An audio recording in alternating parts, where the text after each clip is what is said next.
Hello everyone. तो कैसे हो आप लोग। तो मैं उम्मीद करता हूँ कि आप लोग घर में स्वस्थ होंगे और सुरक्षित होंगे। तो जैसा कि मैंने आपको पहले बता दिया था कि इंडियन इकोनॉमी शुरू हो चुकी है, उसके फर्स्ट पार्ट जो थे उसके 3 वीडियो आ चुकी हैं और जो आपका सेकंड पार्ट है उसकी भी एक वीडियो आ चुकी है और आज हमारा जो उसी के सेकंड पार्ट है उसकी सेकंड वीडियो है। तो बेसिकली मैंने आपको उसमें बता दिया था कि आर्थिक नियोजन क्या होता है, ठीक है। फिर हमने बताया था कि उसमें पूंजीवादी अर्थव्यवस्था क्या होती है, उसकी उसकी विशेषताएं, उसके गुण और अवगुण। तो आज जो हमारी इस वीडियो में बेसिकली हम पढ़ेंगे समाजवादी अर्थव्यवस्था क्या होती है। तो समाजवादी अर्थव्यवस्था वह अर्थव्यवस्था होती है जिसमें उत्पादन के संपूर्ण संसाधनों पर सार्वजनिक क्षेत्रों का स्वामित्व होता है और यह सामाजिक कल्याण के उद्देश्य से प्रेरित होती है। सिंपल सा आप अपने शब्दों में बता सकते हो, जैसे कि मैंने आपको पूंजीवादी का बताया था कि समाजवादी अर्थव्यवस्था एक ऐसी अर्थव्यवस्था जिसमें कि क्या उत्पादन करे, कैसे करे, किसके लिए करे से संबंधित निर्णय कौन होता है, सार्वजनिक क्षेत्र लेता है। सार्वजनिक क्षेत्र का मतलब क्या होता है, सरकार द्वारा लिया जाता है, ठीक है। और इसका मेन उद्देश्य क्या होता है कि सामाजिक कल्याण करना, कि एक समुदाय के लिए काम करना ताकि उन्हें उनकी ज़रूरतें पूरी हो सके। तो जो समाजवादी अर्थव्यवस्था की विशेषता क्या होती है इसको आप अपने शब्दों में बता सकते हो। वैसे बेसिकली मैंने यहाँ पर आपको 2 विशेषता बताई हैं, आप बाकी भी लिख सकते हो, इसमें कोई दिक्कत नहीं है। तो पहली जो विशेषता है, इस अर्थव्यवस्था में उत्पादन के संपूर्ण संसाधनों पर सार्वजनिक क्षेत्र का नियंत्रण होता है, ठीक है। और दूसरी विशेषता है, इस अर्थव्यवस्था का मुख्य उद्देश्य सामाजिक कल्याण करना होता है।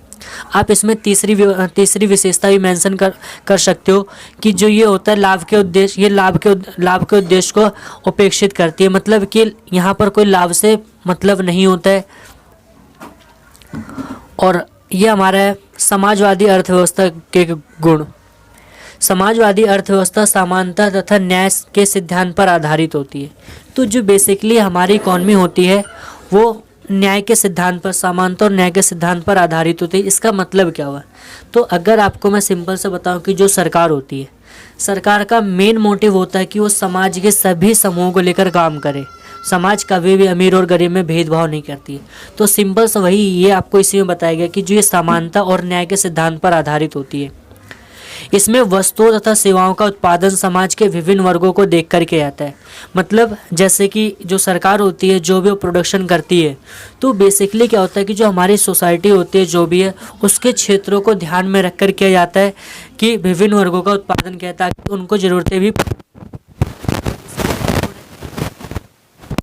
समाजवादी अवगुण व्यवस्था में समृद्धि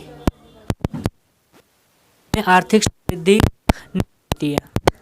मतलब यहाँ पर देखो बेसिक जो यहाँ सरकार काम करती है, बेसिक होता है करना और सार्वजनिक क्षेत्रों द्वारा विभिन्न नीतियों का निर्धारण करने में अत्यधिक समय की खपत होती है। तो यहाँ पर जैसा कि आपने देखा होगा कि यहाँ जो भी सरकार द्वारा नीतियाँ बनाई जाती है, तो वो नीतियाँ अगर आज बनाने की प्लानिंग की जाती है तो वो जाके 1 महीने, साल, 2 साल लग जाता आने में। तो कहने का मतलब कि यहाँ पर जो डिसीजन मेकिंग होता है बहुत ही उसमें ज़्यादा टाइम लग जाता है सरकार द्वारा लेने में। क्यों? क्योंकि सरकार किसी एक चीज़ के क्षेत्र में नहीं करती, तो सरकार सभी को लेकर सभी एक क्या कह सकते हो कि यहाँ पर काफ़ी लंबी विषय वस्तु होती है जिसके आधार पर सरकार निर्णय लेती है। तो नेक्स्ट हमारी जो अर्थव्यवस्था है मिश्रितवादी अर्थव्यवस्था। मिश्रितवादी आप देख के समझ सकते हो, मिश्रण का मतलब यहाँ पर किसी चीज़ का मिश्रण होगा। तो मिश्रितवादी अर्थव्यवस्था वह अर्थव्यवस्था है जिसमें उत्पादन के संपूर्ण संसाधनों पर निजी तथा सार्वजनिक क्षेत्रों का स्वामित्व होता है। इसमें सार्वजनिक क्षेत्र निजी क्षेत्र की तुलना में अधिक प्रभावशाली होता है। तो कहने का मतलब क्या है कि जो ये वाली इकॉनमी होती है इसमें सरकार भी काम करती है, प्लस में जो प्राइवेट लोग होते हैं, प्राइवेट जो सेक्टर है वो भी काम करता है।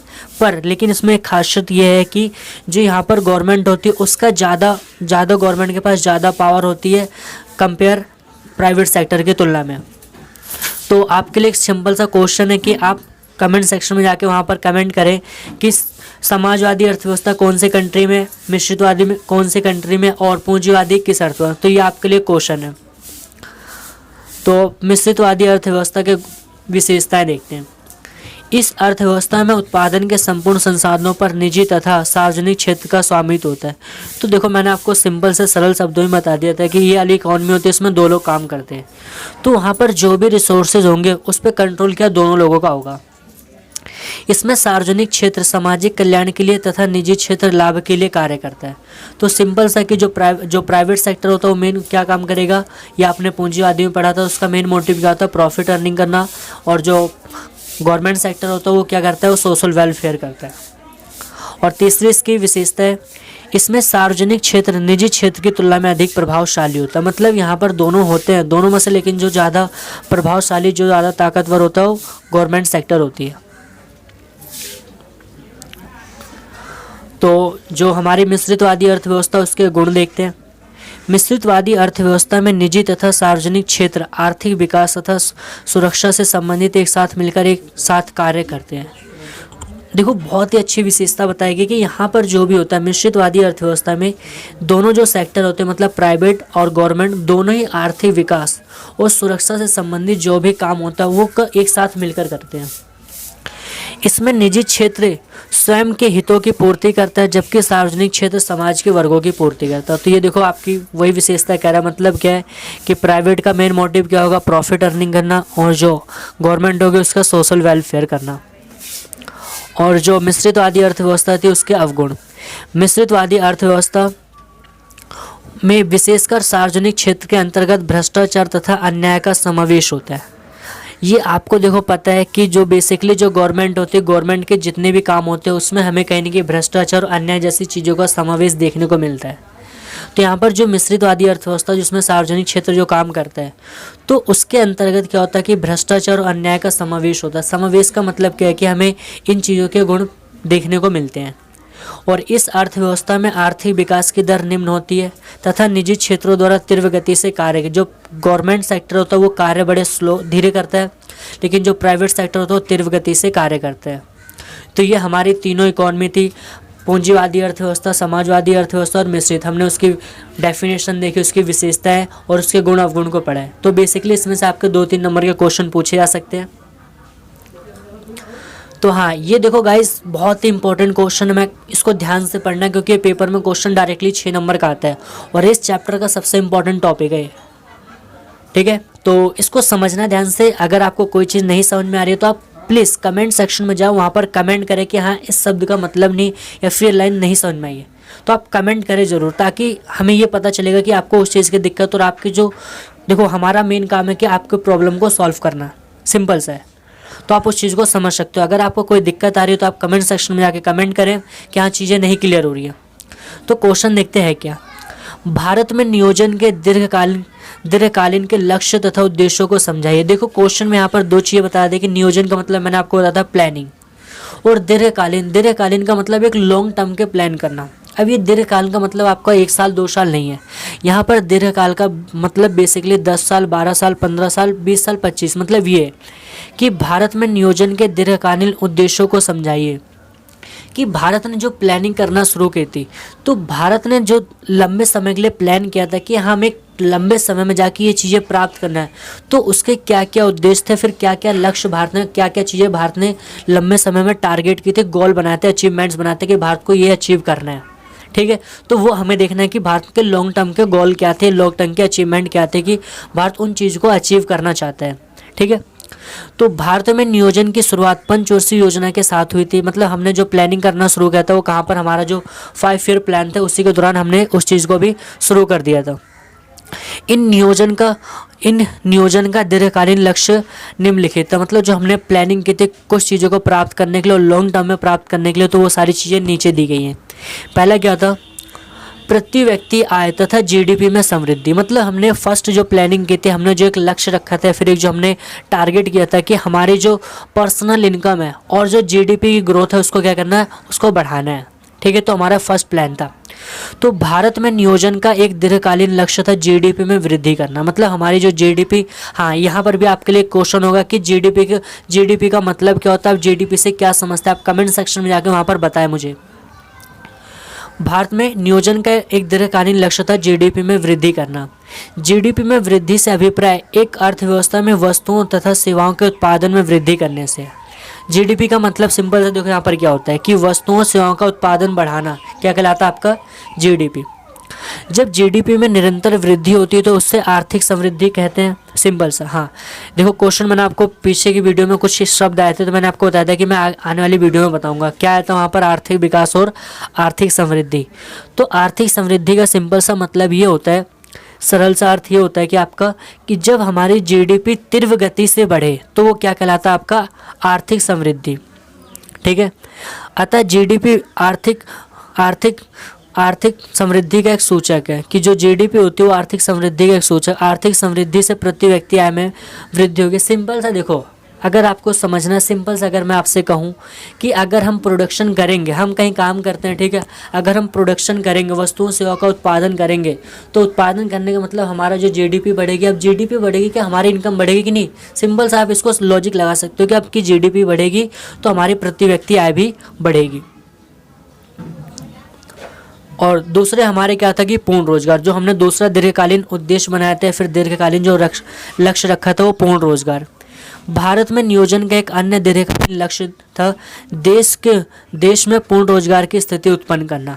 ठीक है, पूर्ण रोजगार से अभिप्राय है कि काम करने की योग्य तथा इच्छुक व्यक्तियों को प्रचलित मजदूरी दर पर रोजगार उपलब्ध कराना। सामाजिक न्याय के आधार पर समाज के विभिन्न वर्गों के बीच रोजगार का सृजन करना चाहिए।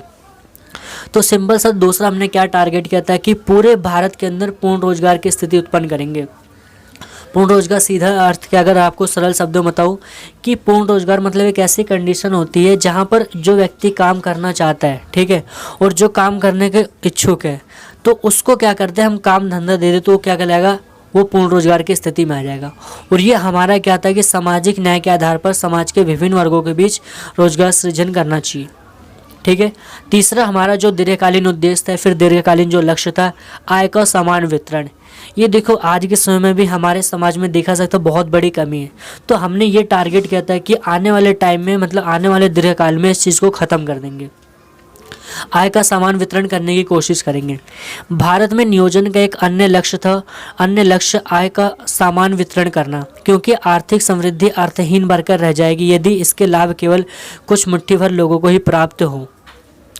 तो देखो कहने का मतलब क्या, जैसे कि अगर मैं आपसे कहूँ कि मान लेते कि हमारा जो, जैसे कि आपको भी पता है, आप भी जानते हो अच्छी तरह से कि जो हमारी सोसाइटी है दो कैटेगरी में डिवाइड है, एक अमीर वर्ग और एक गरीब वर्ग।